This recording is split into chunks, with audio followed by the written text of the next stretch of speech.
Understanding holiday lights, a journey into English vocabulary. Hello everyone, and welcome to our English language learning series. Today, we're going to explore a phrase that lights up many conversations around festive times: holiday lights.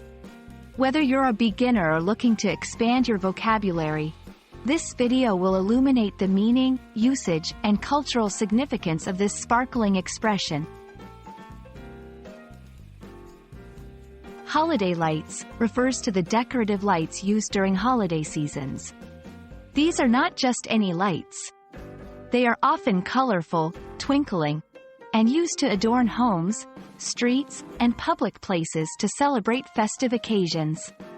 In different parts of the world, these lights may be associated with various holidays like Christmas, Diwali, Hanukkah, or even local festivals. In this section, we delve into the cultural importance of holiday lights. These lights are more than just decorations. They represent joy, hope, and the spirit of the holiday. For example, in Christmas celebrations, they symbolize the starry night sky on the night of Jesus' birth. During Diwali, a Hindu festival, these lights signify the victory of light over darkness. Let's light up our understanding with practical examples. Here, we will see how to use holiday lights in sentences. The neighborhood is adorned with holiday lights, creating a festive atmosphere. We love driving around to see the holiday lights display every year. This section helps in contextualizing the phrase in everyday conversation.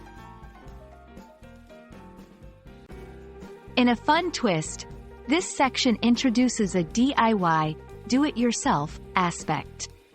We can discuss simple ways to create homemade holiday lights, such as using string lights and crafting materials.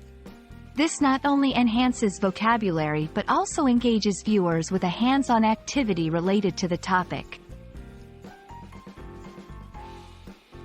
We hope this video has brightened your understanding of holiday lights and added a sparkle to your English vocabulary. Remember, language learning is an illuminating journey, and each new phrase you learn lights up a part of this path. Keep shining, and see you in our next video.